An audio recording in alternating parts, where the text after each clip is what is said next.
It's the George Plaster Show. 30 years of the best sports talk in Middle Tennessee, featuring Tennessee Radio Hall of Famer George Plaster, Tennessee Sports Hall of Fame coach Watson Brown, and young guns Billy Derrick and Michael Cindric. And now, here's your host, George Plaster.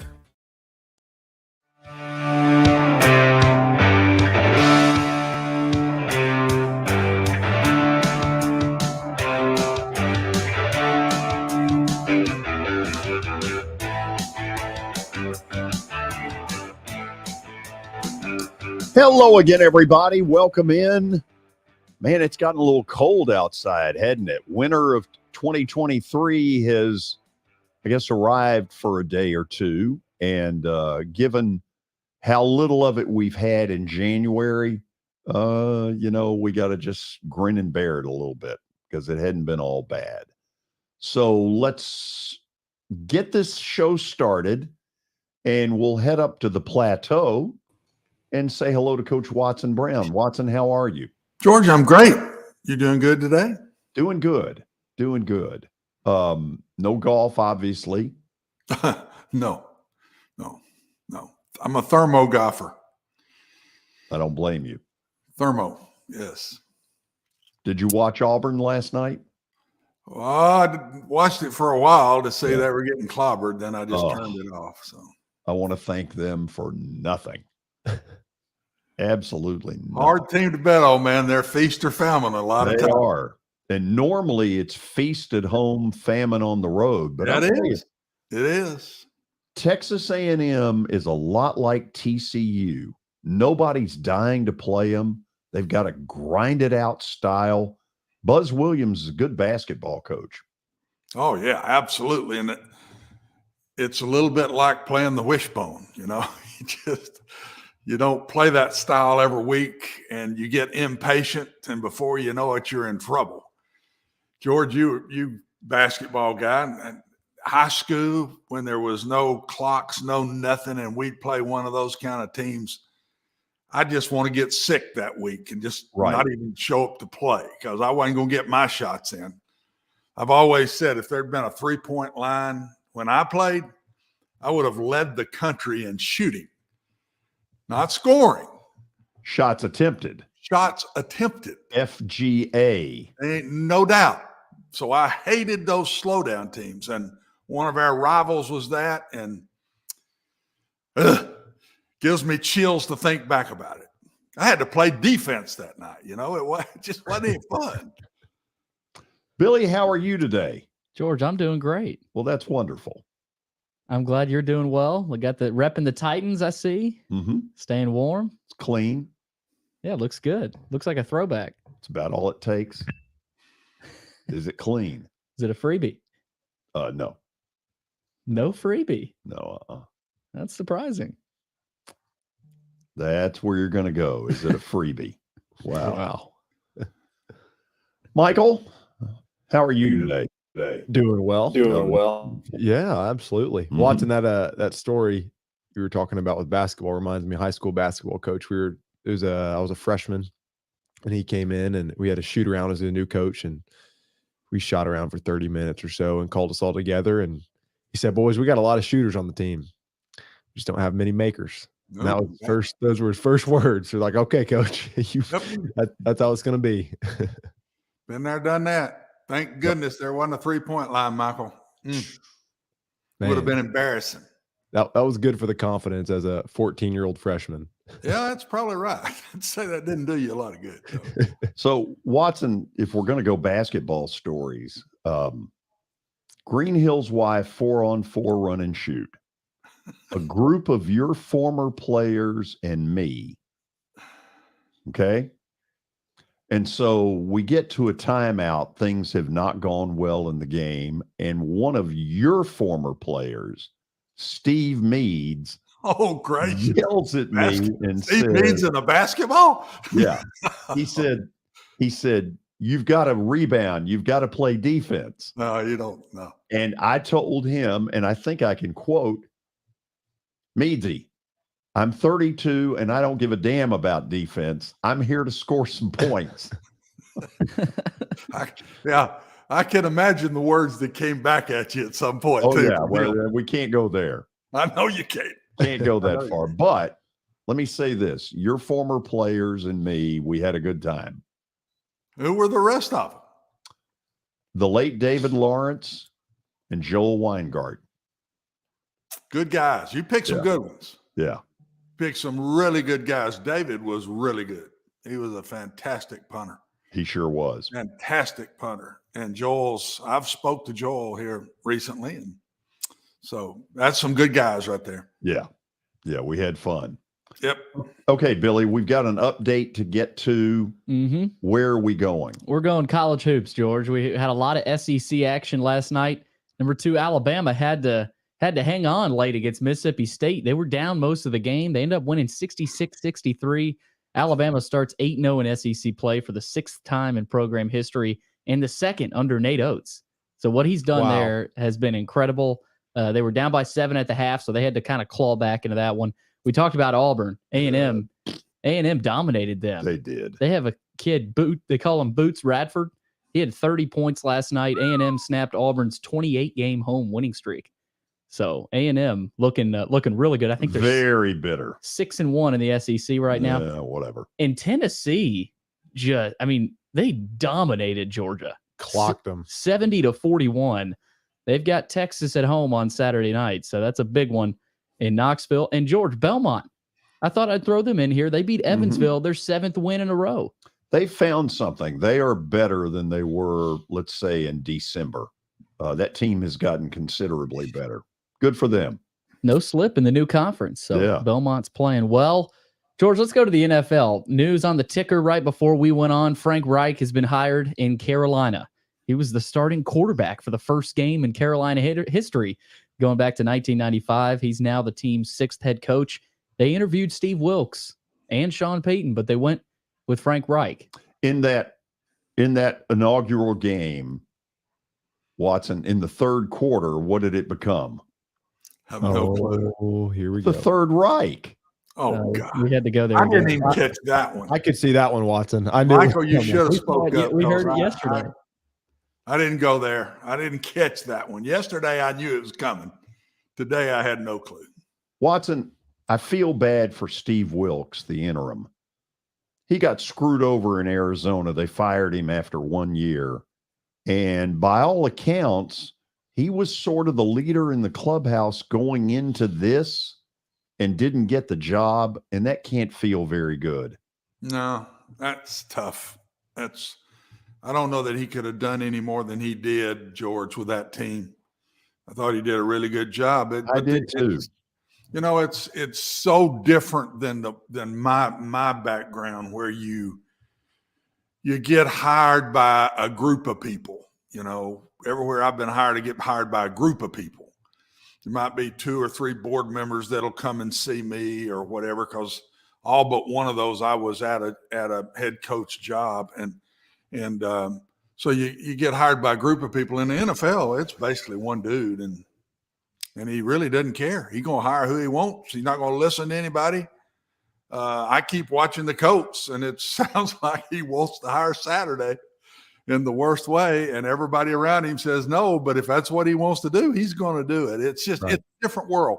Hard for me to understand it the way it works. And it seems like most of these owners they might ask an opinion, but they're going to make up their own mind. They don't put a group of heads together and say, okay, what does everybody think? I think they just pretty much hire who they want.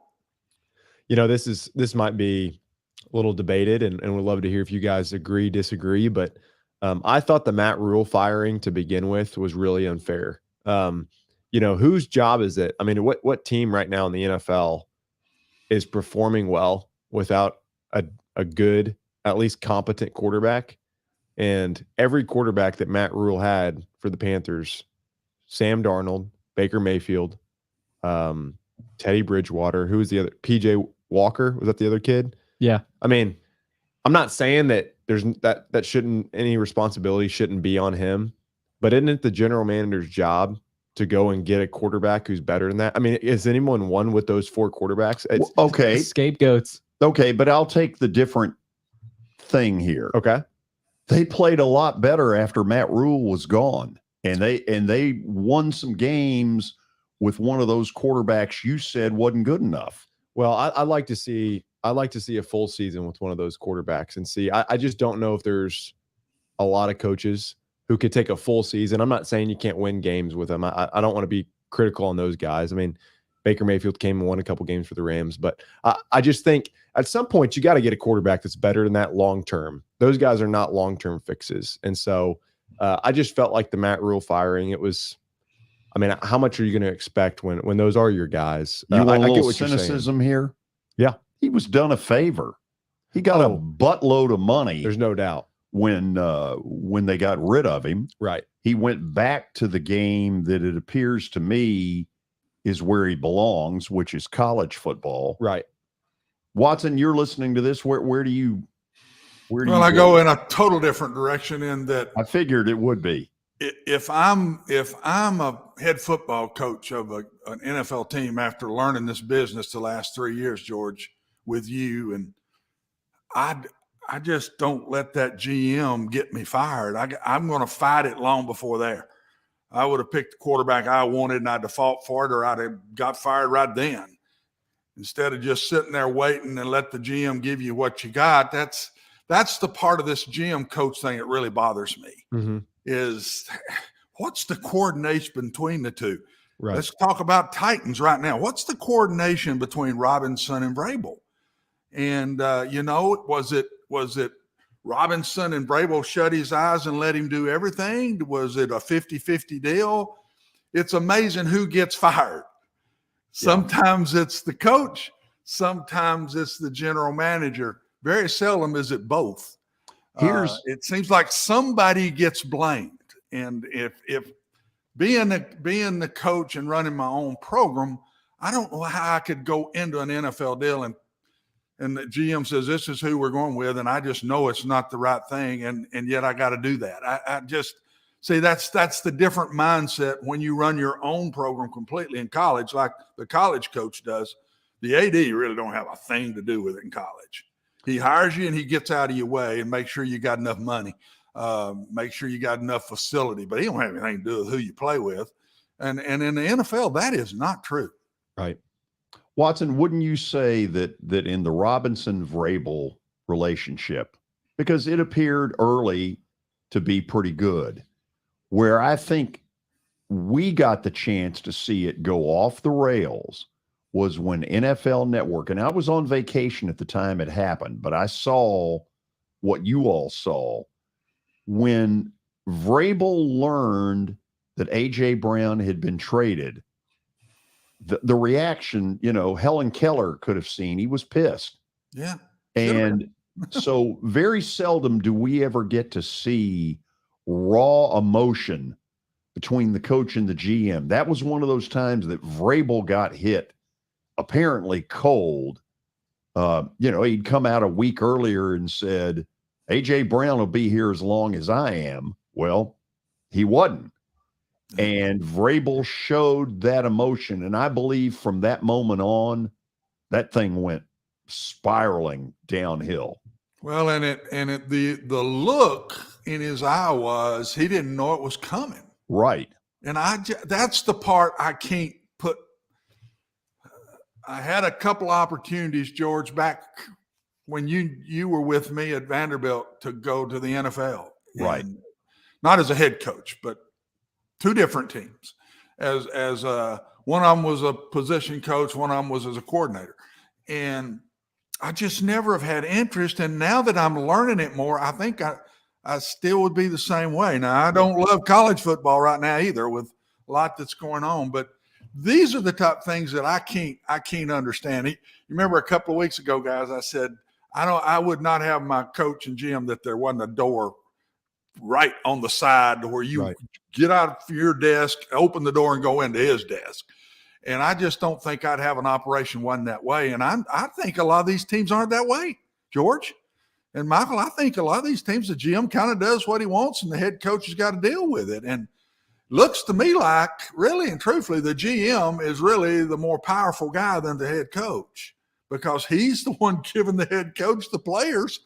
And then all of a sudden the GM walks in and there's a battle between them. If you're losing, the first battle looks to me like it's always the GM and the coach. Well, you didn't give me enough players. Yeah, I did too. You're just not winning games. I don't know.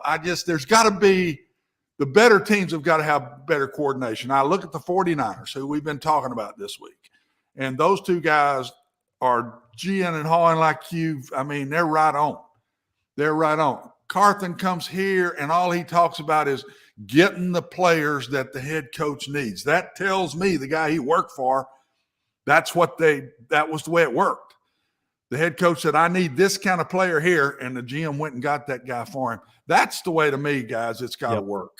Yep. And I don't think it works that way in all these programs. I don't in these teams, franchises. I just don't think it all works that way everywhere. Yeah, it's crazy. Watson, I'm just even thinking about your coaching career, and imagine if some guy who had nothing to do with on the field day-to-day practice comes in and says, hey, your second best player on offense is I got rid of him. I shipped him off somewhere else. I mean, you lose your mind. I don't know what I'd done. As stupid as I was, probably I'd have just quit on the spot, and that wouldn't have been fair to the rest of my coaches, my family, anybody. But no, George knows me. Everybody thinks I'm this mild-mannered and good guy, but I got a fuse now. And George knows that well. And when it goes off, Michael, I don't know if I could have handled that. That's what I'm talking about. I'm not sure I was fit to do it. Maybe the good Lord took care of me and kept me out of those type situations. I don't know. I can't answer that. I just can't imagine playing with somebody else's guys. Now, everywhere I ever went, Michael, I had to play with somebody else's guys. Sure. Because when I'd take over a program, it was always not in good shape, and then we'd go from there. And I never cut a player in my 32 years as head coach. I never cut a player because he couldn't play. I never did that, not one time. And that bothers me in today's world because I'm seeing it right and left. They're all doing it all over the place. Yep. Like they said, Dion went in and cut most of the team, said, go find you a place to play. I never cut a player in 32 years. I'm not saying that's right or wrong, but I couldn't do that. I just could not do that to a kid. And so now the kids are getting the money. It's just a total different world. Old Coach Brown might be out of place in everything right now because I might struggle with everything, Michael, the way it's going right now. Billy, what's the next one? George, Nathaniel Hackett, after a wild year in Denver, has been hired by the New York Jets as their next, not head coach. I saw this on the bottom. I thought it was head coach for a second, but he's their next offensive coordinator. He was the Green Bay Packers OC from 2019 to 2021. A lot of rumblings. Oh, this has opened up all of about Aaron Rodgers. Whatever. What was the latest one about, if you think the grass is greener on the other side, then water the grass. And was that Aaron's quote? Yeah, and it's on McAfee's show. And the great philosopher. McAfee shows up with his tank top. And we don't need to go very far. I'll say this. I do think there's something to it. There's got to be. Well, there doesn't have to be. I'll say this too. But there might be. I'll say this real quick, and I know we're going long on this update a little bit. That's okay. But Watson can probably speak to it. It's a great update. Even more than I can. It does frustrate me at times to see, just because Hackett had a horrific season with Denver, this guy didn't forget how to coach, and this guy can still coach. And it's frustrating sometimes to see national media act like, they know how good of a coach this guy is, or this is the worst hire ever because of what he did in Denver. He got the Denver job for a reason. And obviously he's got some things to correct, but coaches don't just suddenly forget how to coach. And sometimes coordinators are poor head coaches and vice versa. But I'm not ready to just say this is some bad hire by the Jets just because he had a bad run with Denver. That's kind of a pet peeve of mine. Quickly, George, I know we need to go. There's a big, big difference. Not that one's harder than the other or anything. There's a big difference in being a head coach and being an offensive coach. it's daylight and dark. And so you shouldn't compare a guy that was a head coach poor, but yet was a good assistant, because two different animals, Right. man. And when you've never been a head coach and you jump in it for the first time, people don't understand what you got to learn and how quick you got to learn it. Yep. You think you know going in, but till you're your own man and having to do it yourself, it's a different world. What else, Billy? That is it, George. There was Well, that's not all of it. Not a whole lot else to get into. What you no, got? there is. Preds have a big game tonight at home against New Jersey, 7:00 at Bridgestone. Be there, aloha. After the break, you might have seen in the preview of the show that we're going to run the Adam Duvall interview. I think we're going to delay that a couple of days because of some technical issues and getting it loaded up. And so I think we're going to wait a couple of days. By the way, let me say this on Adam. I subscribe to The Athletic, and The Athletic has done a really long and really good piece on Adam Duvall. Our interview, once we run it in the next few days, is also really good, and I think you'll enjoy him talking baseball, as he has just signed a one-year deal with the Red Sox. After the break, more NFL talk, including a bloodletting in Dallas that Michael's going to tell us about. Stick around.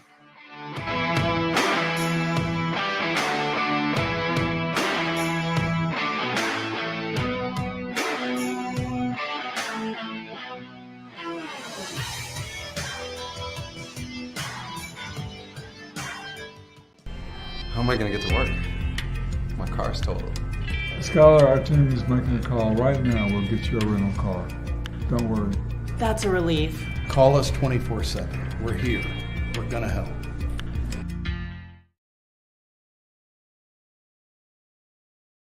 Year number 2 of the Plaster and Friends Celebrity Bowling Night was awesome. And the reason is simple.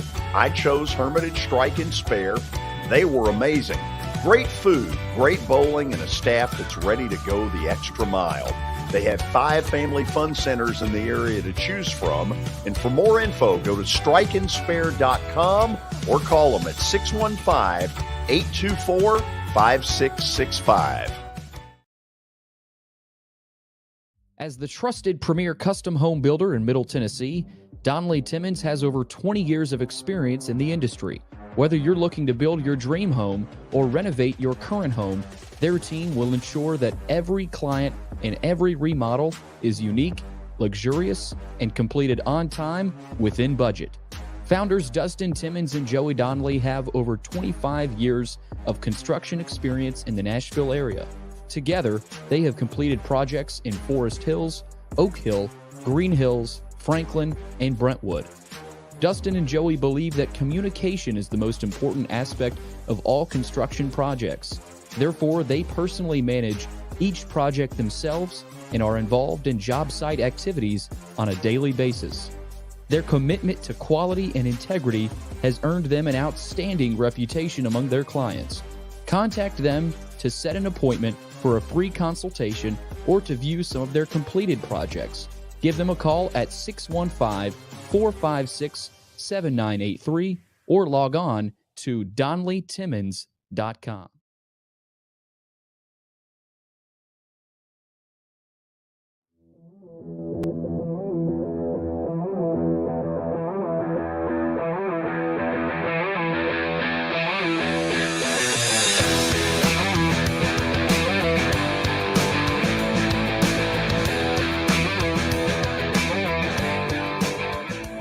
Back when we were trying to put the show together today, originally we were going to go down to Big D, Dallas, Texas. However, let me see if I can say this properly.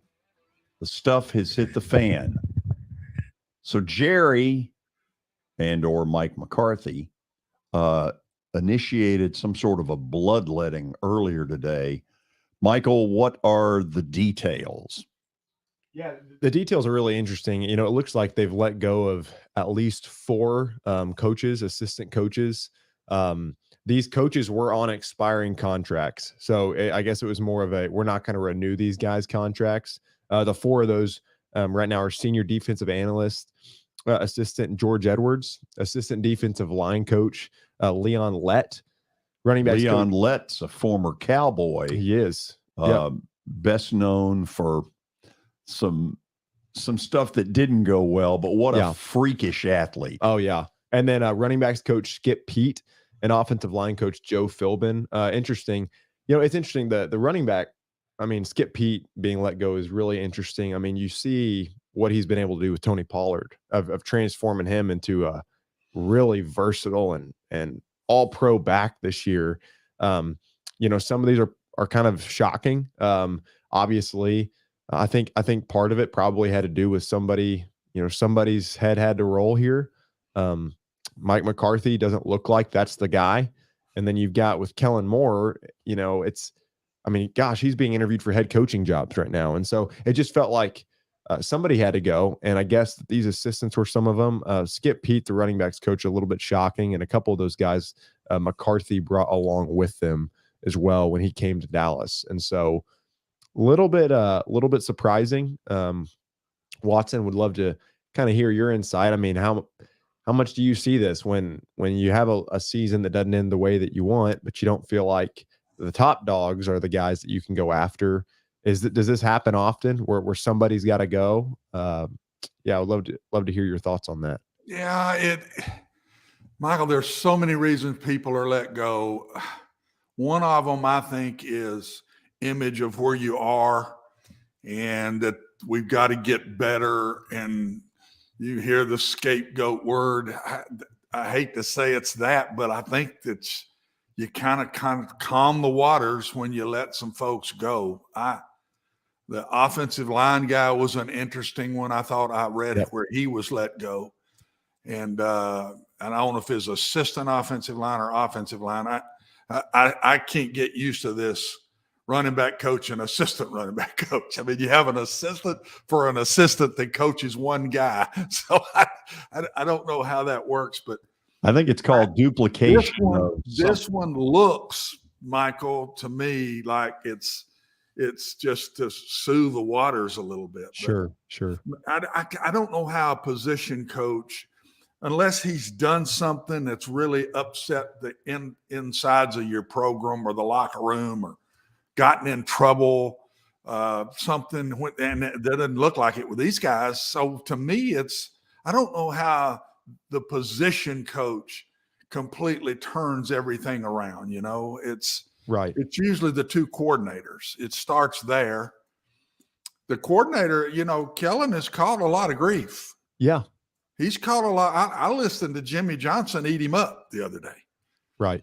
The former Cowboy head coach, wasn't the last one to win one because Barry Switzer was the last one, but he ate him alive. And yet the guy interviewed twice with the Panthers. And so I don't know. The one that stuck out to me that kept this team alive all year, Michael, was the defensive side of the ball. No question. They were solid, consistent all year long. And yet I don't think he'll be there. Right. For some reason, I still think he's going to go to Denver. We'll see. Wait, you're talking about the whole thing's a mess.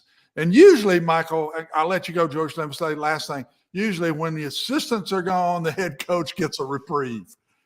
He gets another year. It pushes it down 1 year down the road, doesn't it? He gets another year by throwing some guys to the fire, and that's what this one looks like. It didn't look pretty to me when I read it at all, I'll tell you the truth. We don't know, but that's what it looks like to me. It's strange, though, because in some of the positions, Dallas wasn't weak at running back. It's not like, the running back, Tony Pollard, had an incredible year. Even their offensive line coach getting let go, Philbin, outside of, Terrence Steele, losing Terrence Steele on the offensive line for Dallas was huge. And it wasn't like their offensive line was still some deficiency. And so a little bit confusing. No, it is. It's very confusing. And it just looks like the head coach just bought himself another year by letting some guys go. I read one thing this morning where the running back coach is let go because he was so tight with Ezekiel, and they're going to let Ezekiel go. So, and he was upset about it. So just let them both go. I that's hard for me to believe. I can't see a running back coach sticking his neck out like that to lose his job, Michael. I've never had an assistant coach say something like that. Yeah. That, well, you didn't take this kid and you took this one in another area. And I just can't believe you didn't take my running back and you took your receiver coach in his areas running back. I never heard that kind of stuff. Yeah. Not on any of my staff. So I can't imagine. Now, a coordinator and a philosophical problem, okay. For sure. With the head coach or the boss, the head, the owner, but a position guy, I just don't see that. Watson, here to me is some of the confusion. After the game's over, Jerry, of course, does his own press conference. I think that's called Ego. And he talks about how proud he is of the Cowboys and their effort. Okay, and I kind of took him at his word because the truth of it is they didn't play half bad in San Francisco. Losing to the 49ers the way they did is no disgrace. That's a really good football team. Right. San Fran has. It's almost like he got on the plane. I don't know if the food or the beverages were not good, but by the time they landed in Dallas, all of a sudden he seems to have changed his tune, doesn't do his weekly Ego radio show. How many owners do a weekly show? He does one. He basically said, I'm not coming on this week. He went into, hibernation. When you think about Jerry Jones, he's always out there. And for the last couple of days, nobody saw him. All I'm saying is it seems like mixed messages. Really proud and now firing four. Yeah, it does. Seem a little goofy? Yeah, it is. That's why I said this one's weird. The way this whole thing went down. Compare it to the Bucs, George and Michael. The Bucs head coach let pretty much the offensive side of the ball go. Okay. He doesn't think the offense is good enough. He thought the defense was good enough. That, whether you believe it or not, which I don't, but if you believe, I believe that's what he did. I don't know that he did the right thing. Of course, I'm a little personal in part of that, but at least you see a philosophy of what he did. We got to get better on offense. We think we're good enough on defense. This is kind of all over the board. Yeah. And it's none of the top dogs. It's none of the top dogs. So I don't know. It's the weirdest thing, but leave it to Dallas. I mean, they just got away. I mean, Michael, you weren't much long at this point. You were real young, but George and I were in our heyday. I was at Oklahoma when all this Jimmy Johnson stuff went down, George. Yeah. And they've just won 2 in a row. And then this thing blows up between them. And we're looking at each other and saying, what in the world is going on? You got it. You got the world by, you're holding them and you got clapping on everything. You got it. Yeah. And then does this and he pops out and says, anybody could win with this team. Okay, so I wish and then he goes and hires Barry Switzer, who's coming to my air practices in Oklahoma every day. And all of a sudden, Barry Switzer, who's never coached in the NFL in his life, is the head coach. So, Watson, you ever read Watson, the book The Boys? I want you to see this. So no, I have never read that. Okay, so Michael, I'm sure Billy you have. stole this out of my library, if you will, a couple of days ago. Okay. Have you read it yet, Michael? Stuck it up there for, little Jimmy Johnson Jr. over here. And the book is written by Skip Bayless, a Vandy grad. A Vandy grad, yeah. And a good friend of Jimmy Clark's, by the way, if you remember Jimmy Clark, my good friend from Chevy. Yeah. They're stuff real good friends. in that book about what went on 30 years ago will blow your mind. Well, I need to read it because I'm going, what are you doing? Well, what ends up happening at the end of Jerry Jones and Jimmy Johnson? This is now late February or early March, and they are at league meetings. And after it's over, Jimmy has gathered a group of what I'll call Jimmy Johnson people, several of whom Jerry Jones had fired. And Jerry comes over at some point and says, let's toast them Cowboys. And, it's kind of a lukewarm, nobody really wanted to toast How it. about them Cowboys? Yeah, and Jimmy's like, what are you doing here? You don't belong here. And Jerry Jones gets pissed off and basically leaves. And then he goes to the bar, according to what's in the book. Who wrote the book? Is this Jimmy's book? This is Skip Bayless's book. It's Skip's book. Okay.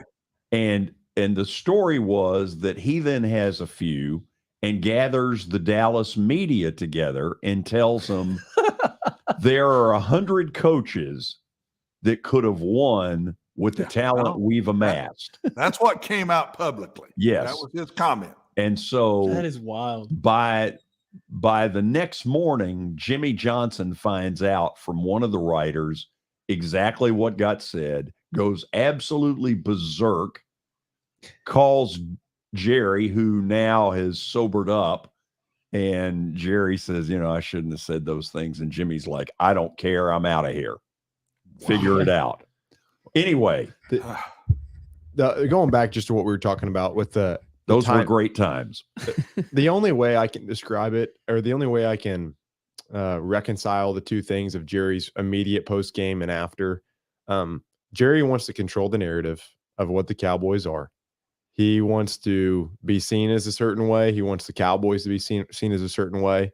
And it's one thing to watch in your little press box and be proud of, okay, listen, that we're extremely disappointed, but they didn't come and just lay a total egg. It could have been a lot worse. Played hard, came up on the short end. And then it's another thing to fly home and see that nobody in the national media covers the Cowboys the way you just responded. If the Cowboys lose in the playoffs, pile it on, baby, because they can't finish, they can't get, and so I think there's got to be something to that of the story that Jerry rolled out there right after the game was not the story that was getting covered 24 hours after the game. And so that probably soured him a little bit. And after the break, we're going to get into one more piece of this that only a cynic like me could connect the dots. We'll see how that goes next.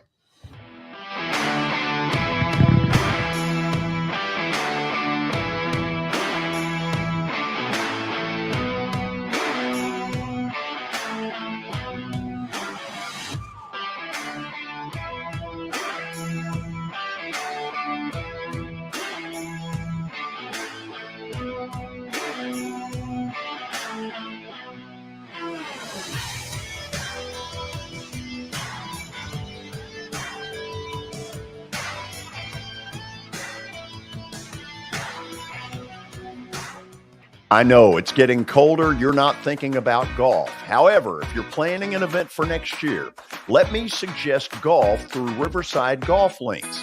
The course has improved dramatically. It's perfect for hosting a corporate or a charitable outing. They've got everything in place to make your event a rousing success. To get more info, call 615-847-5074 or go online to riversidegolflinks.com. Attention Vanderbilt fans, the Nashville Predators are continuing their College Night series, and Vanderbilt Night is Thursday, January the 26th. Students, alumni, and fans are invited to celebrate. College Night series ticket packages include a Predators game ticket and a limited edition co-branded hat. Tickets can be purchased at NashvillePredators.com/College Nights. Anchor down. Jody Jones has as nice a dental facility as you'll find anywhere. Let's go in and take a look. Are you in the market for a new dentist? Maybe you're new to Nashville? Well, the place to go is Jody Jones Dentistry at 55 Music Square East.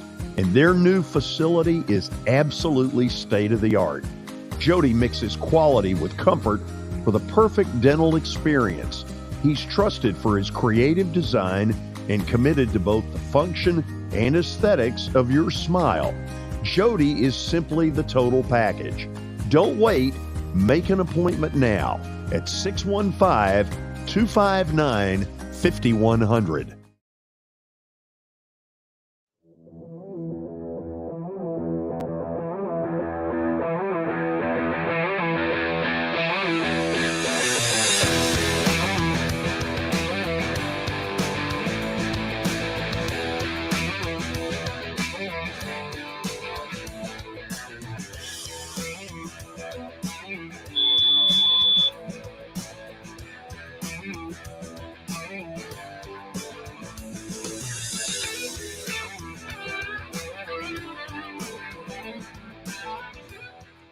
Maybe this is just me being cynical, and then again, maybe not.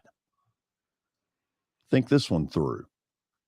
So yesterday, it gets out after our show is over, and I think it was Ian Rappaport who reported that there's a real shot that Sean Payton is not going back in as a coach this year. Now, I'm assuming that anybody with a brain would hire Sean Payton if they could get him. So I don't think it's that Sean Payton didn't do well enough in his interviews. You know, I'm just not buying that. This guy's a darn good, really good football coach. So yesterday that gets out. Today we have a Cowboy bloodletting of coaches where McCarthy stays. Looks like he buys one more year. And here you got Sean Payton, who a lot of people have thought is dying to be the Cowboys' next coach. Watson, is it possible that Jerry Jones and Sean Payton had a conversation where Jerry Jones said, I need you to wait one more year?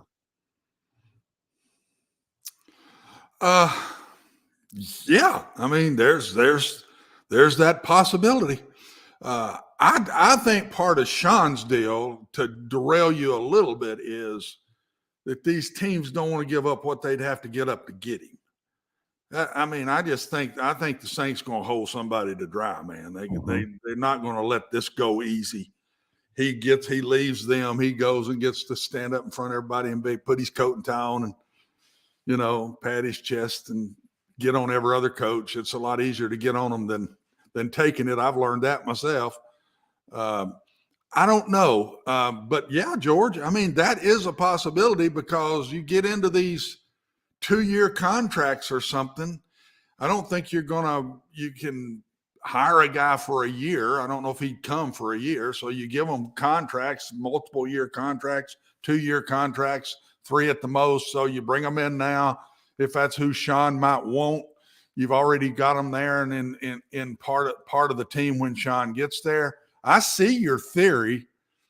You know me, I always go the other way, but I don't think that's it. But I see what you're saying. I mean, there are pieces that fit together with what you're saying. Okay, let me try this one with you guys. And if you say no way, there's no way that goes through Sean Payton's mind.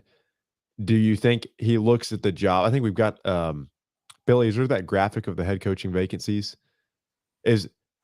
Are there any of these that, I mean, if you don't think you can fix Russell Wilson, does Sean Payton look at these and say, I'm not sure any of these are really desirable? I mean, obviously, if you're firing a coach, there's going to be some roster issues. I'm not saying there's going to ever just be a perfect waltz-in situation, but, you know, Houston doesn't have a quarterback. Indy doesn't have a quarterback.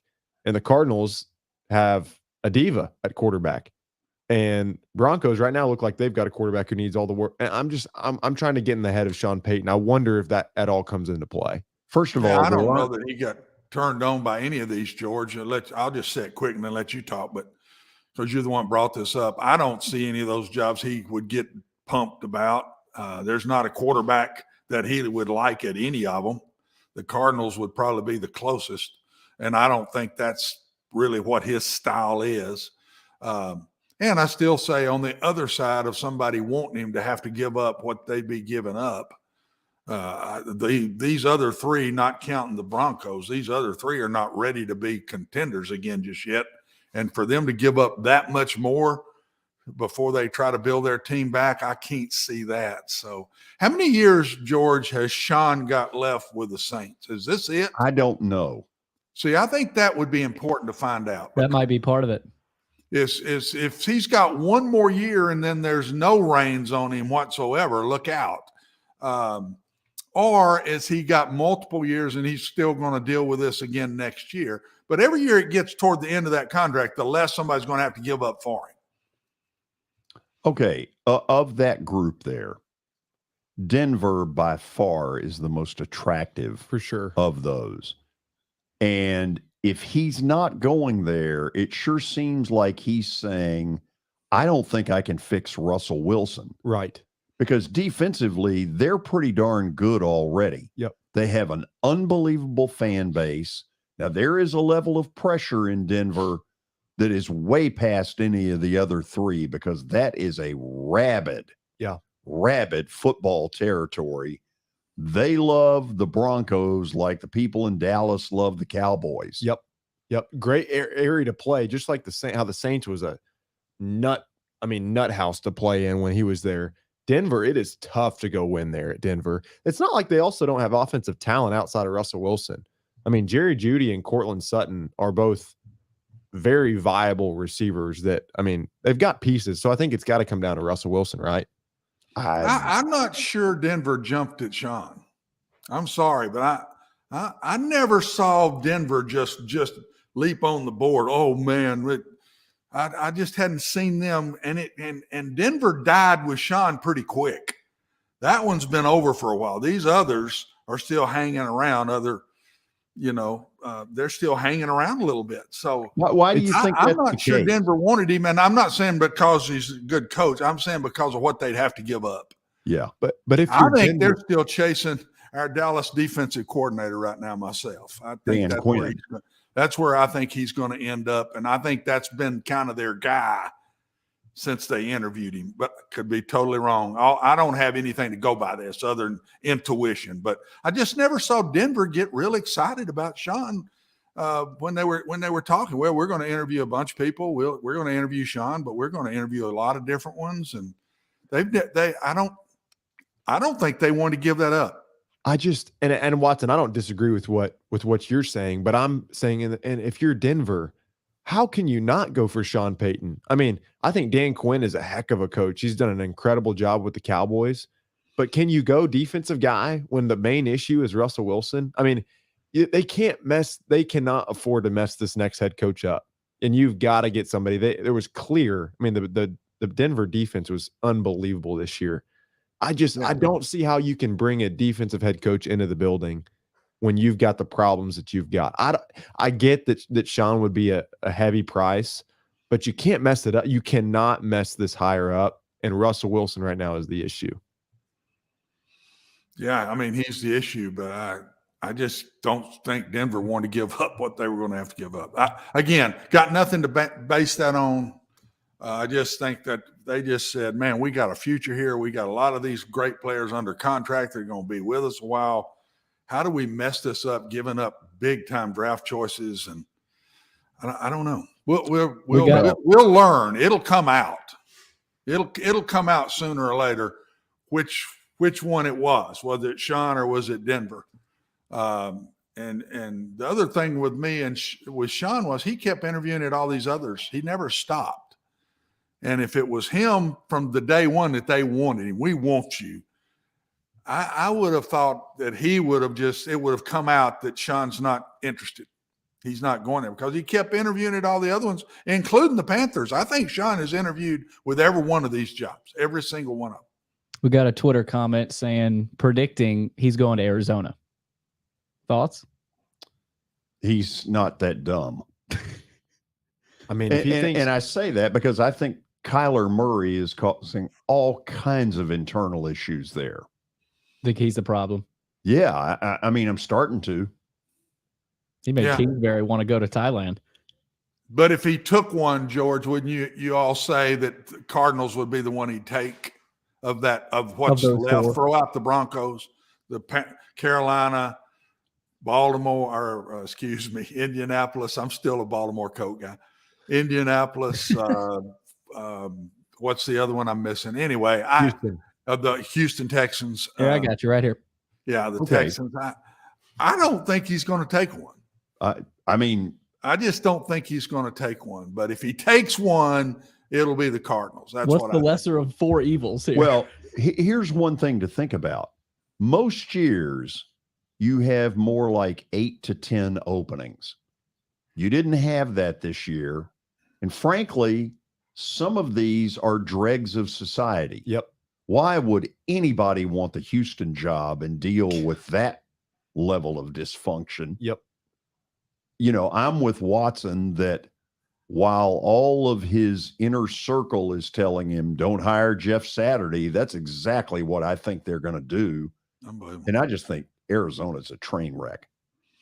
Yeah. Yeah. And look at it, guys. Other than Arizona, none of these, put the Panthers up there with them. None of them had quarterbacks. Yeah. Because Russell Wilson had an awful year. So did Murray, tell you the truth. Yeah. He didn't have a good year either. So none of these had a proven quarterback sitting there. The only draw is if to the middle two, to Houston and the Colts, or if Sean Payton's watching Bryce Young or CJ Stroud or whoever it is, because I think Houston picks 2nd and Indianapolis picks 4th. That's the only draw that they've really got. If I'm Sean Payton, I'm looking at him as if he just falls in love with one of these quarterbacks. But I just don't see it. I think, George, you're right. There's usually a lot more head coaching vacancies. I don't think Sean's going to hurt himself missing out on these 4. I think there'll be better jobs open in the future. I think he knows that too. He'll go back to being a TV host. You could be right, George. Maybe this is Jerry Jones saying, hey, we're going to give McCarthy one more year. And if he doesn't perform to the level that we think and we expect, this is your job, Sean. I guess on the other hand, if Sean Payton is really who he wants, why didn't he just go ahead and do it? I don't think the Cowboys fan base would throw a hissy fit if Mike McCarthy got fired for Sean Payton. I don't think anyone would be upset. So I don't know. It's a good question. No, by the way. I don't know. But he came out and said McCarthy's my guy, whether we beat the Bucs or not. So there's something in his mind that is, I'm keeping McCarthy another year. That's what I'm doing, period. And because he did it early. He did it before the game with the Bucs, which is not usually Jerry Jones' way to do things. He's usually always coming after the fact guy. Maybe on the flight home, maybe he got a computer and looked at that final play. Oh, Watson, who designed that? Kellen Moore. We ran that a lot in high school. It's called the Polecat. In my senior year of high school, we put the lineman on one side, 2 receivers. What he did different. The middle guy is an eligible receiver. Get the book of Tiger Ellison he's a high school coach in Ohio, and he called it the Polecat. And we beat my arch rival our senior year running probably 10 plays out of the Polecat, not one, probably 10 snaps out of the Polecat. And then the paper in that town, after we beat them, it said top headline was "Polecat stinks." That's great. So I would say Dallas top headlines might have been "Polecat stinks." Well, if that was has been done before. Now he didn't do it exactly right because he had Ezekiel. Yeah, he did not ineligible. So that linebacker just knocked the snot out of him. If he'd been eligible, he couldn't have done that. That snapper, when we ran it, that guy was an eligible player, and he could catch the ball. But so I giggled when they came out in it. I said, "Been there? I've seen this before," and it looked awful. It looked awful. He's supposed to pass it to one dude. One of the plays out of the Polecat was pass it to him. He throws it back over here to the guy that's got 3 linemen blocking for him. He throws it backwards to the guy over here with a screen. Then you start throwing it around. It wasn't as bad as it looked, but it looked bad because first of all, all, looked bad. Ezekiel got the crap kicked out of him. Ezekiel gets killed, and then the guy gets tackled hardly before he catches the ball. Who caught the ball? It was Turpin. He got the snot kicked out of him. Yeah, and he's a little bitty squirt. I don't know why that's who you throw it to. Why I'd have had him over there behind these linemen where he could take – he's fastest guy on the team. I mean – Well, so it wasn't something new. It's been used by different people a lot of times through the years, but it looked awful. Gosh. Yeah, it's one thing to end on a Hail Mary that's incomplete, but that last play, everyone on that field just felt dumb. Everyone on that play, I mean, golly. Just think about how Zeke felt, when San Fran rushes the field and he's on his butt after that. I mean, he didn't deserve that. Might be his last play as a Cowboy. Well, he'll remember it. There's no doubt about it. I think it wasn't it Warner that just the linebacker wasn't that who it was? Yep. I mean, and he's pass protected back there 6 yards in the backfield. You can protect yourself a little bit. He's snapping the ball trying to block that guy. But when I heard he was ineligible, I said, that's getting Ezekiel killed, man. I mean, he was just a target at that point. Knocked the snot out of this guy. We've had our fun. College basketball insiders are in the On Deck Circle. First, we'll have Stat of the Day. Stick around. We have plenty more coming.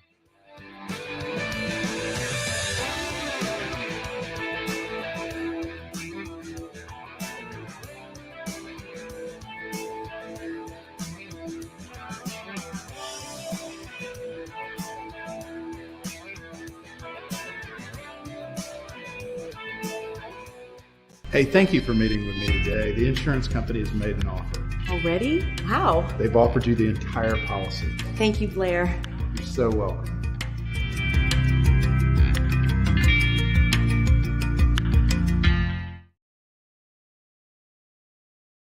Forget the fact that Sir Speedy Music City is owned by my BGA classmate James Warren. Their work stands on its own merit. James and his staff do incredible work, as evidenced by the huge banners at the Plaster and Friends Celebrity Bowling Night. If you're looking for quality to help your marketing and business communications, and you want it at a reasonable price, these are your folks. Call them at 615-832-9511 or go to print at sirspeedymusiccity.com. And be sure to tell them Plaz sent you.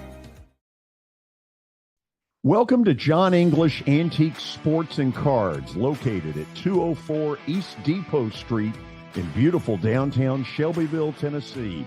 Their phone number is area code 931-492-4304.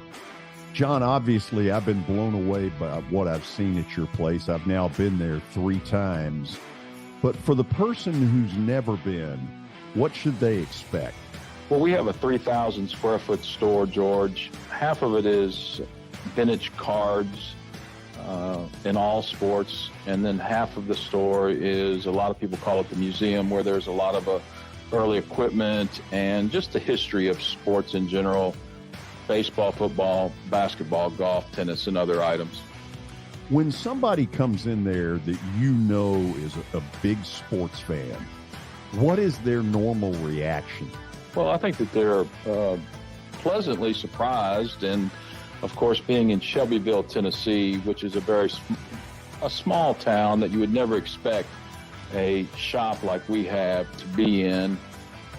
So they're kind of, I don't want to say blown away, but as I said, pleasantly surprised.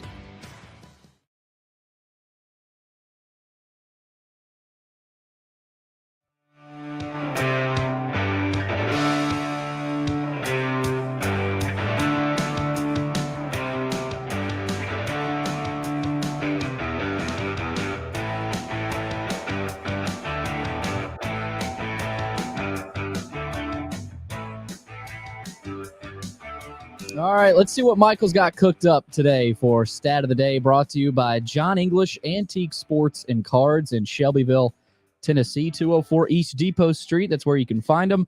They're open Tuesday through Friday, noon to 5, and Saturdays from 10 a.m.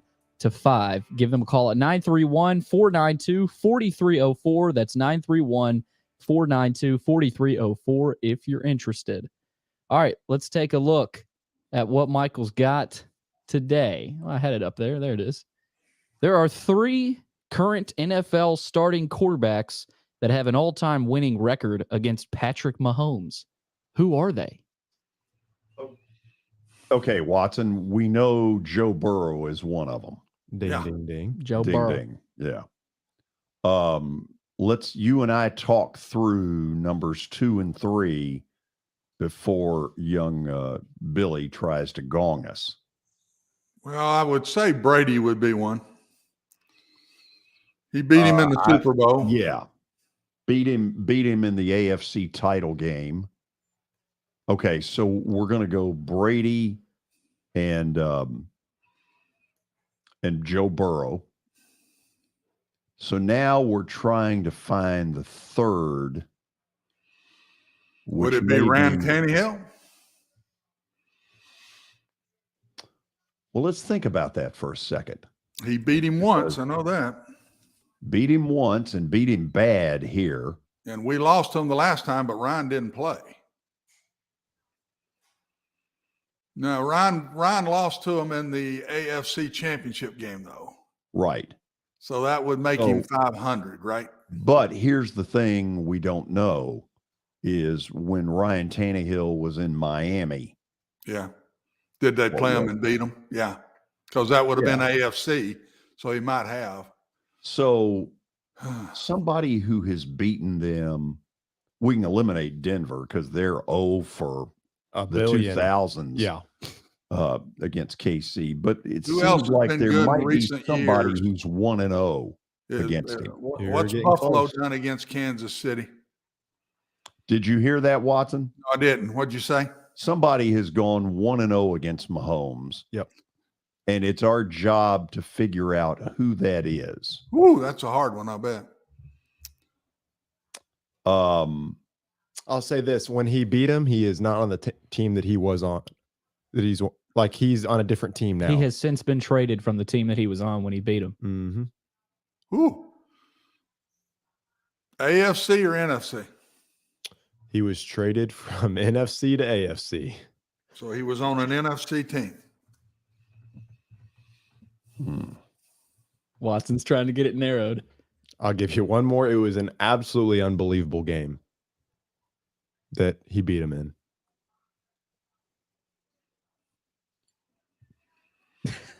Who helped him out here? I don't know. I want to think we've got. Is he a starter in the AFC now? He is. Why don't you just give us the name and then we'll... Yeah. You want me to give you his initials? Watson, are you ready to give up? Oh, I guess. I tried this time, though, George. I know you did. Y'all were close. Didn't just quit on you. I tried. Y'all want Lee Fowler's help? Do you think he knows? I mean, who knows? Lee thinks he's got it. Really? I see him nodding his head. Let's bring Sluggo up here. I would guess it's Russell Wilson. Not a bad guess. Okay, let's just put it up there and see what we've got. Ryan Tannehill and Jared Goff. Remember the 54-51 game when he played for the Rams? Yeah, the Monday night. Yeah. At the Coliseum. That was the only time that I went back and looked. That was the only time I think they've played. And Brady's 3-3. He did have a winning record, but Mahomes has got him a couple times. So they're 3-3. Yeah. That's funny to me. Tannehill's up there. We did our best. Tannehill's 2-1, I believe. So we now have brought up Tannehill. That was good, George. Yeah. I'll pat myself on the back on that one. Absolutely. You should. So we've reached the 3:00 hour. The college basketball insiders are with us. Lee, I noticed you were there very early. Who helped? I did it all myself. George. You sure? Yep. Impressive. Yeah, Carol was laying down, taking a little nap. She's done a lot of work today. I gave her off for the afternoon, so I was able to get home, but she was going to come if I needed it. Okay. Let's check in with Coach Ron Bargatze. He's not. Coach B is not present yet. Coach B is not here yet. Tardy. Wow. Okay. So Lee, let's start with this.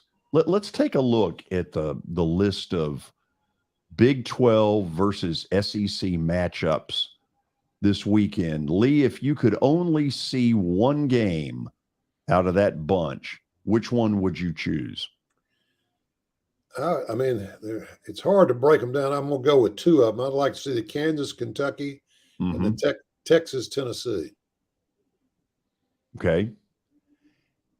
Isn't the beauty of this, and by the way, apparently it's going away at the end of the year.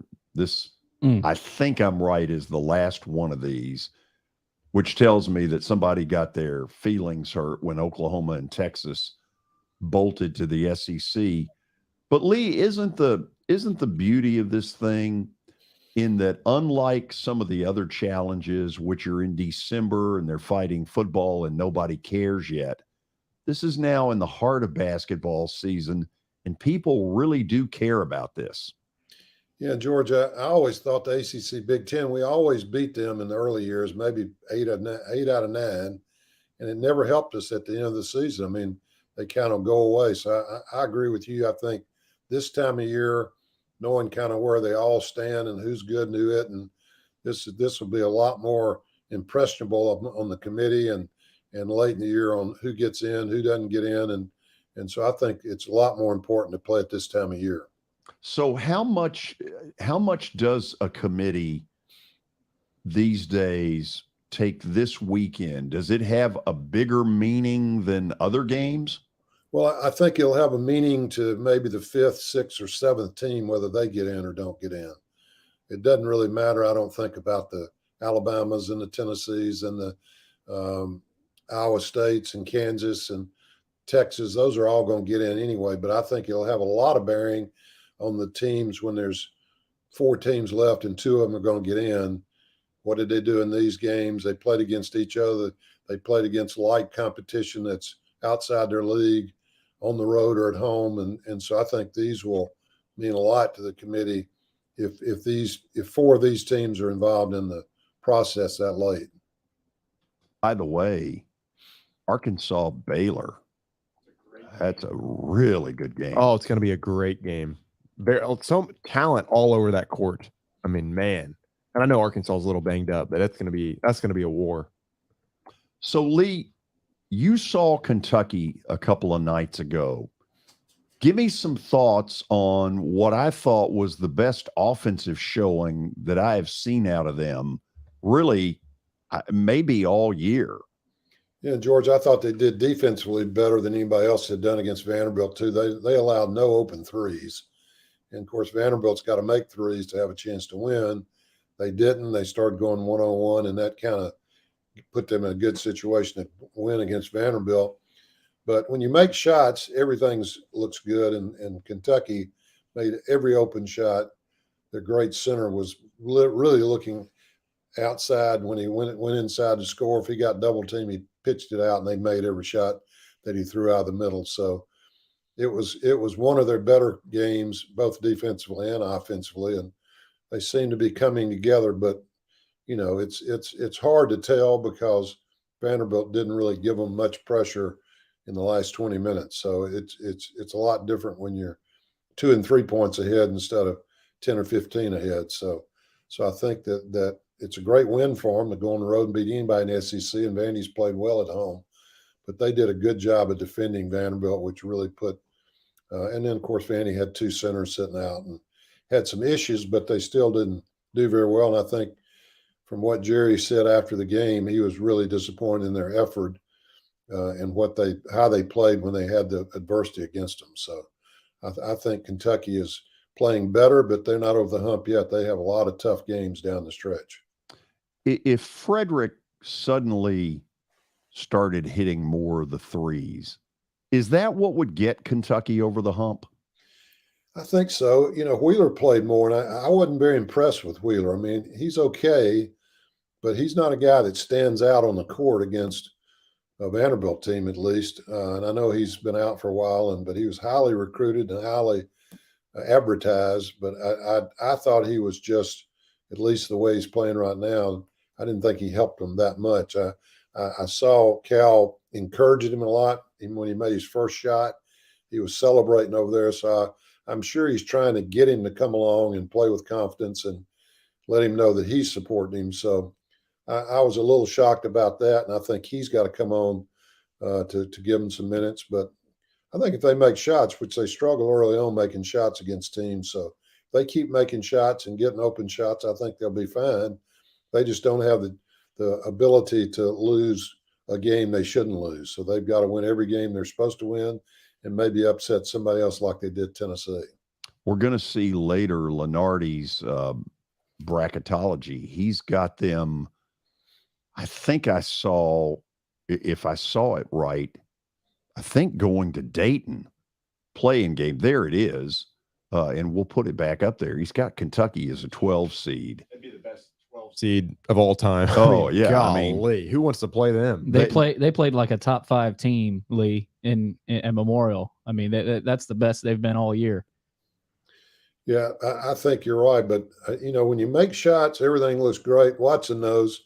And if you can't throw it in the ocean, nothing looks good. So, when you're making jump shots, and they made a lot of them and made every one they needed to early on to get a lead of 10 or 12, and that's when you know that things are going to be good for you. And they've had games where they couldn't make open shots. So, I think that like most teams now, shooting the ball from the three is very important. If you don't make them, you struggle to beat people. Lee, let's talk Vandy for a minute.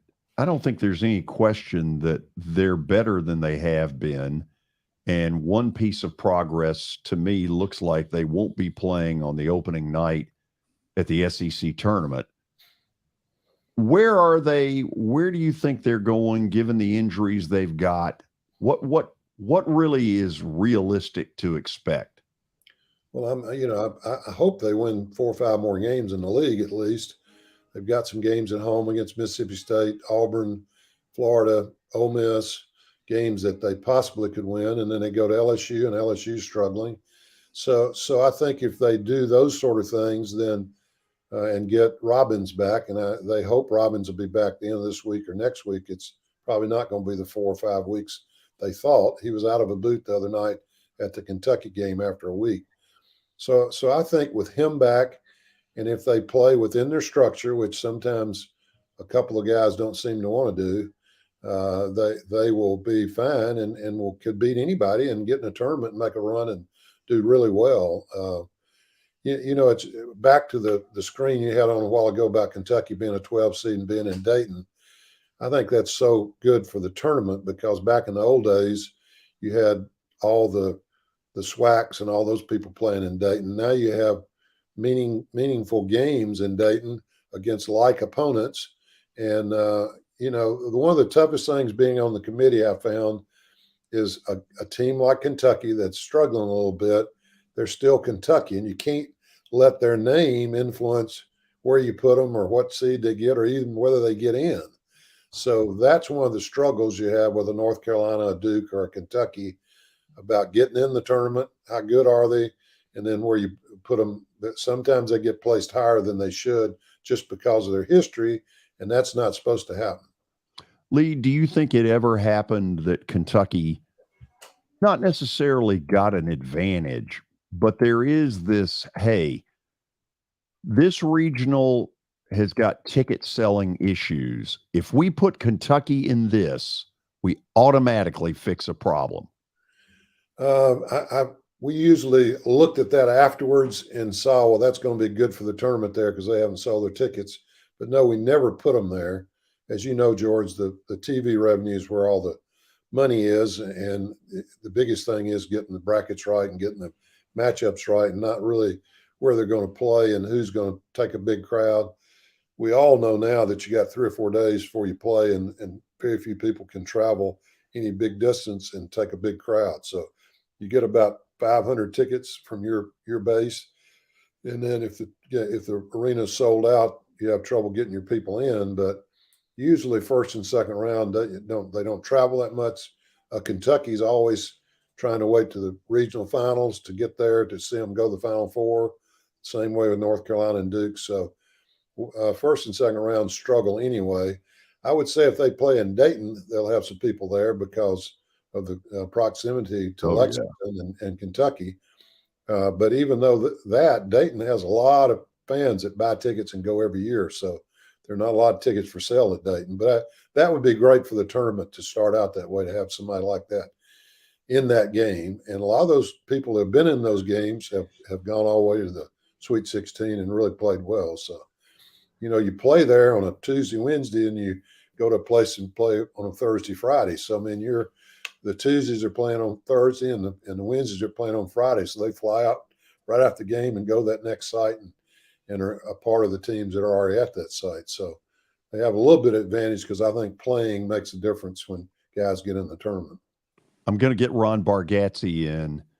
He has just joined us. Coach B, the advantage to being late is you only get one stupid question from me, and then, Bring the it more on. intelligent panel will then move in. What's the question? Well, give me your thoughts on Vandy right now.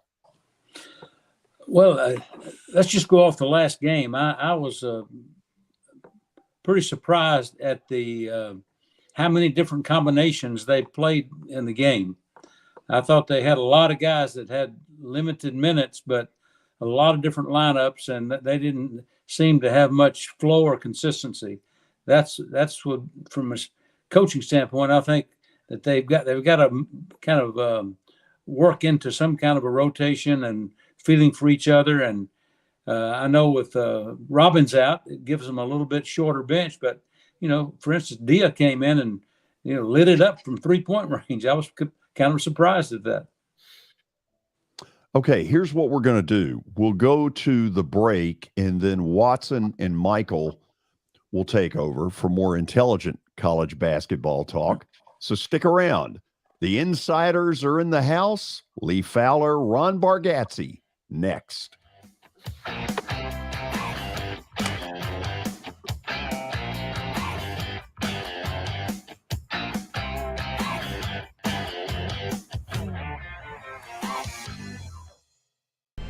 How am I going to get to work? My car's totaled. Skylar, our team is making a call right now. We'll get you a rental car. Don't worry. That's a relief. Call us 24/7. We're here. We're going to help. Year number 2 of the Plaster and Friends Celebrity Bowling Night was awesome. And the reason is simple. I chose Hermitage Strike and Spare. They were amazing. Great food, great bowling, and a staff that's ready to go the extra mile. They have 5 family fun centers in the area to choose from. And for more info, go to strikeandspare.com or call them at 615-824-5665. As the trusted premier custom home builder in Middle Tennessee, Donnelly Timmons has over 20 years of experience in the industry. Whether you're looking to build your dream home or renovate your current home, their team will ensure that every client and every remodel is unique, luxurious, and completed on time within budget. Founders Dustin Timmons and Joey Donnelly have over 25 years of construction experience in the Nashville area.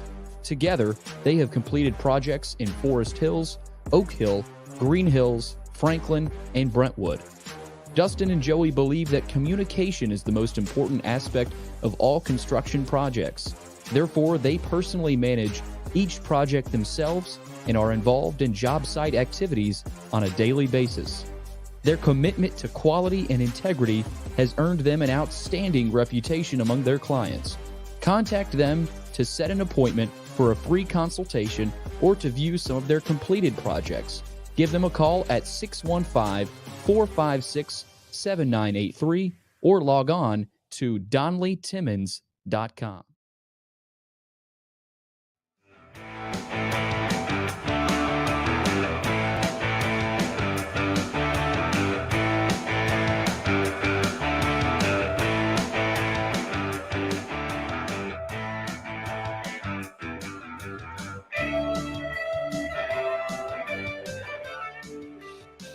The college basketball insiders are in the house a couple of days before the SEC and the Big 12 have their big weekend. Billy, if you will, put that list up there again. I think there are, might even go a fourth. Iowa State, Missouri will be a terrific game. Arkansas, Baylor will be terrific. Texas, Tennessee will be terrific. Kansas, Kentucky will be terrific. There are at least 4 out of those 10 that are real head knockers. Watson, say hello to both Ron Bargatze and Lee Fowler. What do you got for them? Hey, guys, I know you all weren't on the golf course this morning before you did this show. That's the one thing I do know. You all are a lot like me. You're thermo golfers. You're not playing in this kind of weather. My match went into overtime, Watson, sudden death.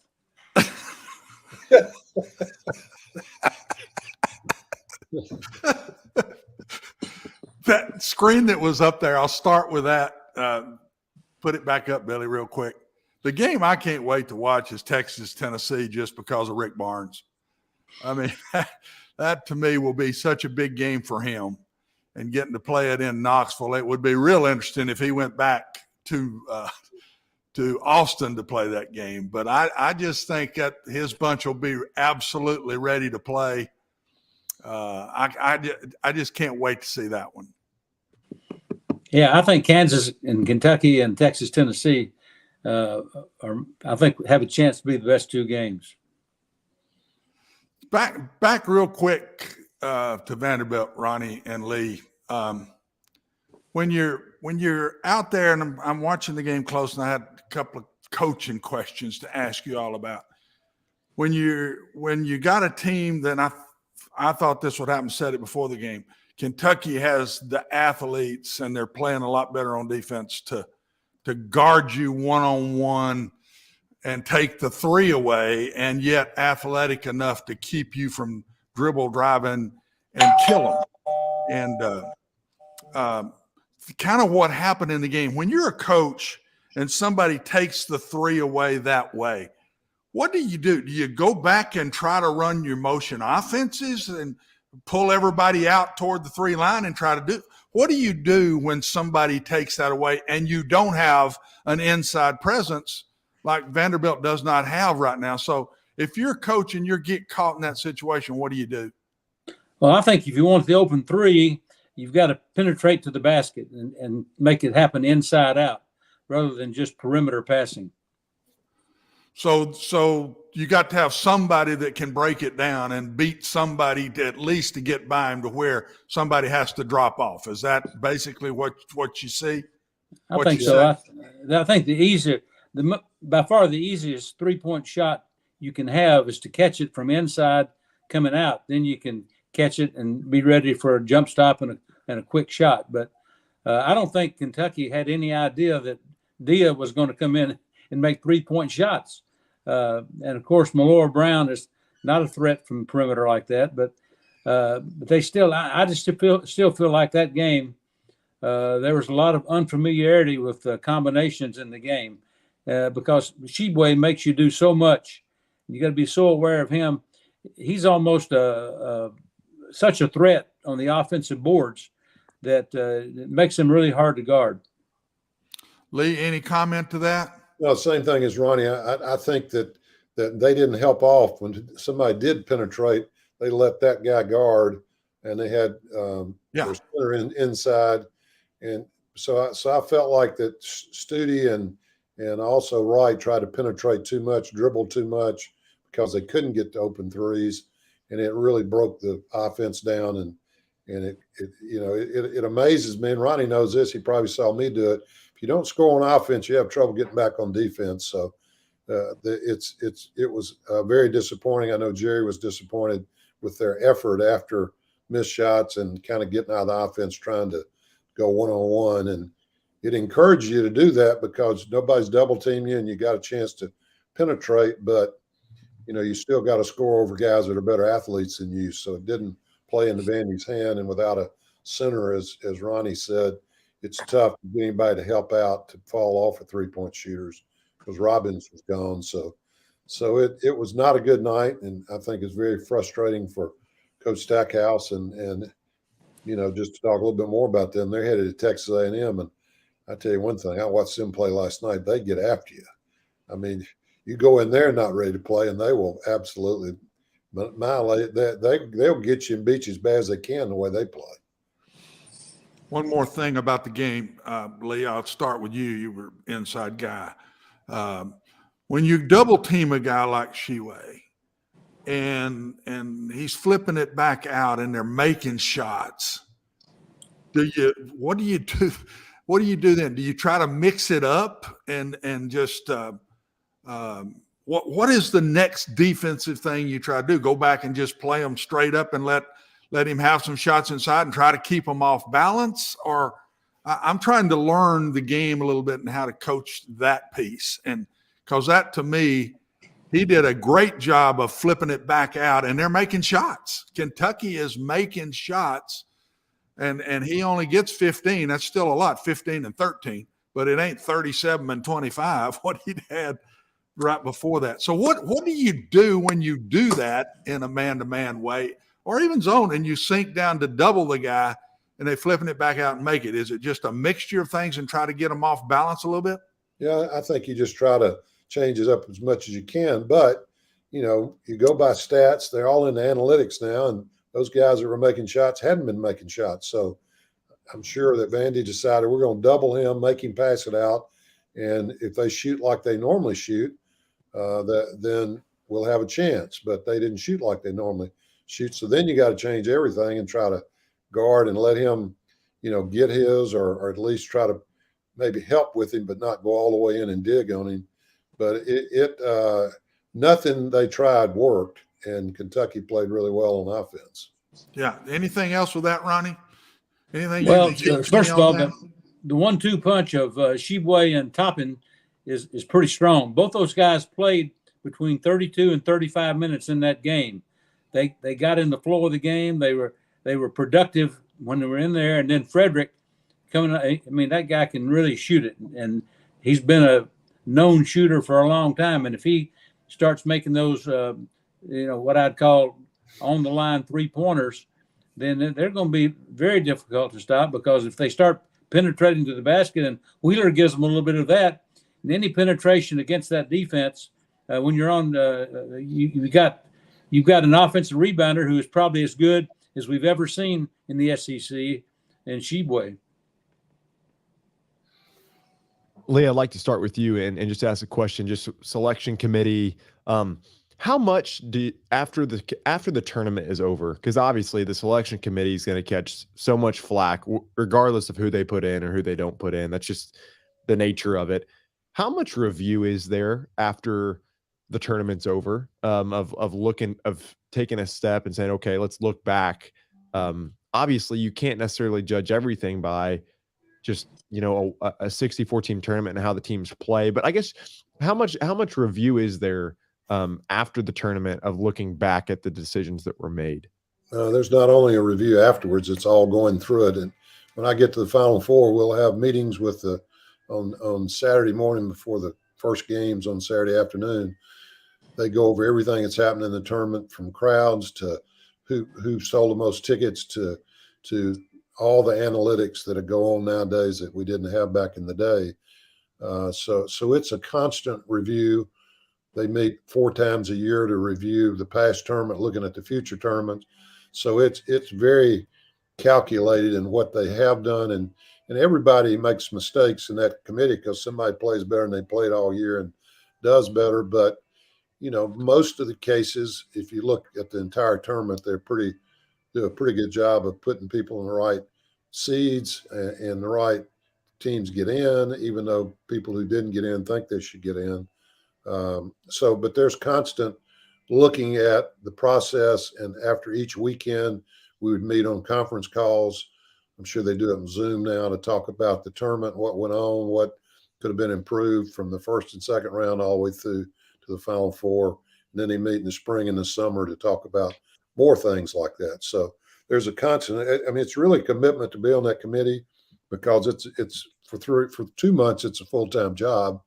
And then after that's over, you're meeting 3 more times for a week at a time to talk about the tournament. I want to go a little bit to the Big 12 and SEC. I want to hear both you guys' answers. I'll say you can't give the same answer to this question. When you look at the SEC Big 12, really 2 good basketball conferences. I want you to go, put yourself in a coach's shoes, right? I mean, not going to be hard for both of you guys, but when you look at these teams and you could say, okay, if I was back in a coaching career in 40s, coaching one of these teams, give me a team. I'll start with Coach B. That if you could adopt this team, say I could inherit this team right now. This would be who I'd take from either the Big 12 or the SEC. And Lee, would love to hear your answer. Just say you can't say the same as Coach B. Who's first, Lee? You go ahead. Coach B, you got it. Well, first of all, the emergence of TCU right now is pretty impressive. They've come on very strong. They've been, they've been well coached, and they've reloaded in some of the positions. So I give them the nod as being the surprise from the Big 12, probably. And the team I always think I'd like to coach is Kansas, because they usually have better athletes and better players than everybody else, even though they've lost 3 in a row. And I was looking at their schedule, just kind of looking through all the teams and who's in the top 25. And they've got a chance. If they lose at Kentucky, they got a chance to lose 3 more in a row. They could lose 6 in a row if they don't win at Kentucky, because they play Kansas State again and they play TCU again. So they swing around and play those teams pretty quickly after they just played them. So, they're going to be battle tested when they get to the tournament. I'll say that for them. Well, you kind of got to a follow-up question that I wanted to ask is talk to me a little bit more about Kansas. What is going on there? I mean, you don't see them drop 3, maybe 4 straight. You don't see them get beat at home like they did. I mean, they got their butts handed to them against TCU at home. What's going on there? I mean, if you're Bill Self, what's the analysis for both of you guys when you watch Kansas? Well, I want to first look at the possibility that all these teams, players are coming and going. Everybody's kind of reinvent their team each year now with all the transfer portal, spitting out players in different directions. So probably as much parity as we've seen, and we got so many surprises. We're still in January here, and we got people that are still trying to find the right pieces to put them together. When I watched Coach Stackhouse's team play this past week, I know he's got some guys that are on the cusp of getting more playing time and more minutes, but it's pretty tough to have those different combinations out there and get a smooth and consistent effort out of them. Yeah, I think one of their best players is a freshman, and even though he's a great player, Dick is his name. He's still a freshman, and sometimes they do freshman-like things. So I think that they'll be fine by tournament time. They're going to be well tested, and that's really important, because when you get to the tournament, there's going to be less scoring, more defense, less free throws, and so you got to be tough and be able to play half-court basketball to win in the NCAA tournament. Yeah, last question for you, and you touched on a little bit right there, Lee, of just getting to the tournament and what it kind of takes. When you watch college basketball, when you watch the best college basketball head coaches, what do they do come tournament time that is different in a way that gets their team ready? That it just seems like every single year we do not want to play that team in the tournament. What do they do? What do they do different than other teams that you see for both of you guys? I can talk a few of them. Like Krzyzewski used to play a lot of games the games he'd schedule 2 games with 1 game in between, just like the tournament games. And he would kind of tell his guys, this is what we're going to face. We're going to face 2 teams like this back to back with only 1 night in between. So we've got to learn how to play these games and play them, because that's basically what you do. And then you have 4 or 5 days to prepare for your next game. So they do a lot of stuff mentally about 2 games at a time, 2 games, and then getting to the Final Four. And of course, Duke and Carolina have been there more than anybody's been there. Kansas is close, trips the Final Four. So, it's expectations, it's planning that you're going to have those kind of games, and so I think that they play the tight ball. They're big, strong. They foul you a lot, but they can't call everything, and so that's what happens in the NCAA tournament. So I think they prepare them through the year, especially down the stretch in February and March, to be ready for those kind of games and playing back-to-back games. Coach B, what you got? Well, Lee played in the NCAA tournament a few years back now, and we played the SEC schedule, and then we get to Marquette, and they were a totally different type team. The teams that play the best consistently on defense and strong rebounding, because it's going to be a more physical game in the NCAA tournament.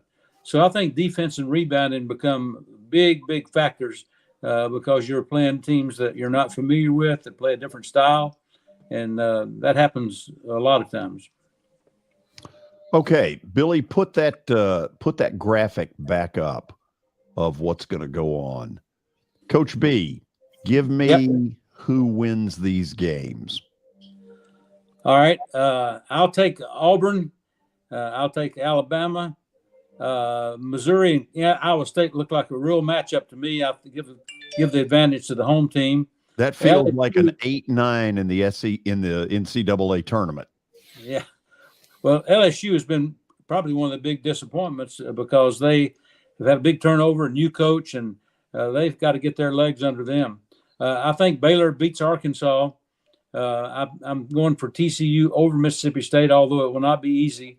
I think Florida will not win at Kansas State. Kansas State to win that game. I take Tennessee against Texas. I'll take Kentucky. They're finding their legs.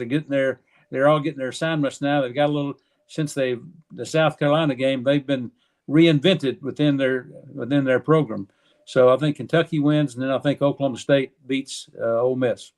Lee, anything there you differ with Coach B? No, I think Iowa State's really good. I think they'll beat Missouri, even though Missouri's a good team and at home. But everybody else, I kind of agree with him. Texas Tech and LSU aren't very good. Everybody else, I agree with Ronnie.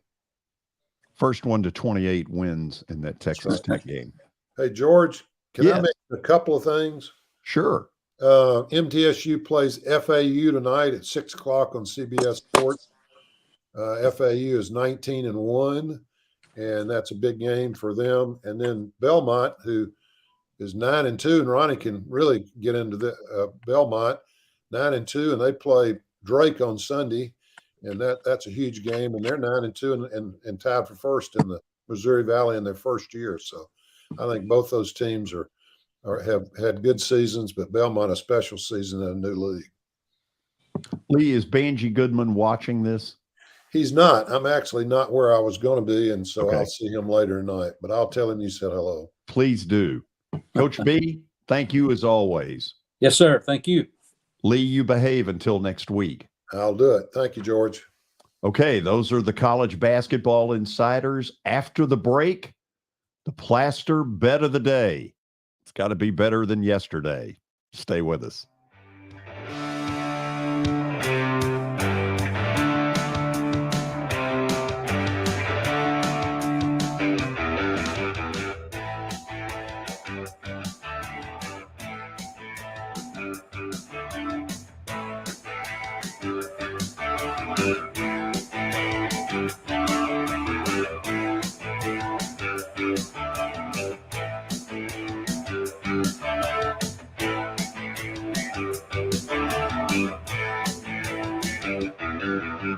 Hey, thank you for meeting with me today. The insurance company has made an offer. Already? Wow. They've offered you the entire policy.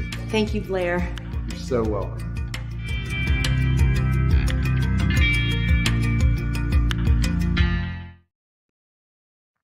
Attention Vanderbilt fans. The Nashville Predators are continuing their College Night series, and Vanderbilt Night is Thursday, January the 26th.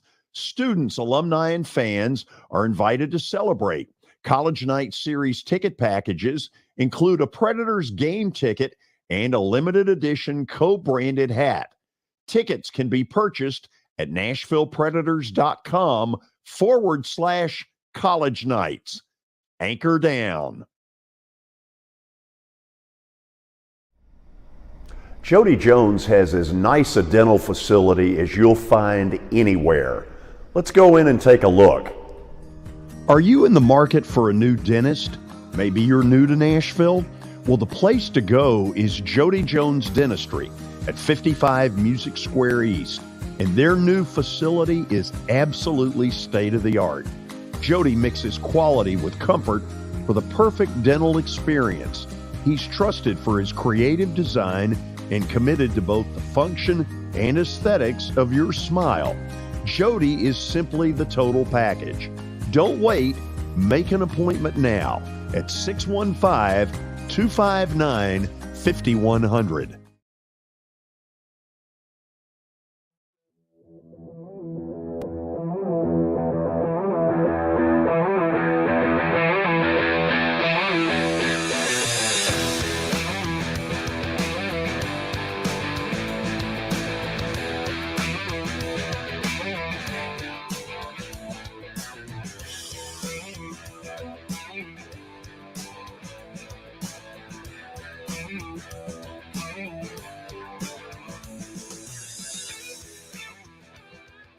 Welcome back in. Final segment on this Thursday afternoon. We got Plaster's Bet of the Day coming right up.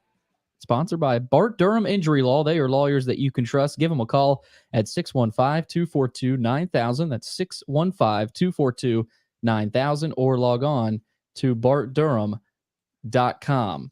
George, I know you already talked about it, but you were not happy about the Auburn Tigers last night. You know, the one thing I thought was that no matter what, I mean, they were, I think you said it, 28-game home winning streak, one of the 2 or 3 longest in the country. The one thing that would not happen is that Auburn would get toasted. Auburn truly was never in that game from about the midway mark of the first half until the end. They were never really in it. At home, too. Yeah, they never made a run that made you say, aha, yep, here comes Auburn. A&M just strangled them defensively. Buzz Williams, he's got that team playing really well. They're something to talk about. Yep. Yeah, Vandy's got them Saturday. So that may not go well. And then at Alabama. That may not go well. Gosh. George, your bet needs to go well tonight. You got to get back on track. Yeah, I understand that. Billy, thank you for reminding me of that. You're going. Are you going Big Ten tonight? Yes. Do you not have that up?